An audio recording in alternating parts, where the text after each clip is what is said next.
പുലർത്തി വെള്ളമൊഴുക്കുന്ന ദൈവമാണ് ഞങ്ങളുടെ ദൈവം. ഒരു പാറക്കെട്ടിന്റെ മുകളിൽ നിന്നും മഹാനദിയെ ഉറവ പൊട്ടിക്കാൻ ശക്തിയുള്ള ദൈവമാണ്. ദൈവം ഇളകിമറിയുന്ന ഒരു മഹാസാഗരത്തെ രണ്ടായി വെട്ടിമുറിക്കാൻ ശക്തിയുള്ള ദൈവമാണ്. ഈ ദുരനുഭവങ്ങൾ ഇല്ലായിരുന്നെങ്കിൽ മകനെ, ഈ ജനത ഇത് പഠിക്കുമോ?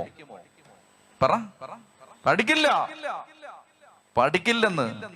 ദുരനുഭവങ്ങളല്ല എന്റെ പൊന്നി ഏട്ടാ നമ്മുടെ ദൈവത്തെ അനുഭവിക്കാൻ നമ്മളെ പഠിപ്പിച്ചത്. ദൈവം ആരെന്ന് എവിടെ പിടികിട്ടിയത്? ഒരൊറ്റ മനുഷ്യന് സഹായിക്കാൻ പറ്റാതെ കത്രിക പൂട്ടിട്ട് കെട്ടപ്പെട്ട് കിടന്ന ദിവസങ്ങൾ ഓർമ്മയില്ലേ? അന്ന് മനസ്സിലായി തമ്പുരാന് മാത്രമേ സഹായിക്കാൻ പറ്റൂ. ചത്തി പറഞ്ഞേ ഹല്ലേലൂയാ. അന്ന് മനസ്സിലായി. അങ്ങനെയാ പഠിച്ചത്, ഞാനും പഠിച്ചത്, നിങ്ങളും പഠിച്ചത്. അങ്ങനെ പഠിച്ചത് കർത്താവിന് മാത്രമേ സഹായിക്കാൻ പറ്റൂ.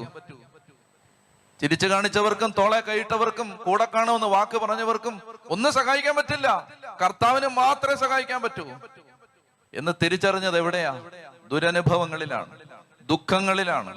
എന്നോട് ഒരു സുഹൃത്ത് പറഞ്ഞു, യഥാർത്ഥ ക്രിസ്തുവിനെ അച്ഛൻ കണ്ടുമുട്ടാൻ പോകുന്നത് അച്ഛൻ കുരിശേ കിടക്കുമ്പോഴാന്ന് പറഞ്ഞു.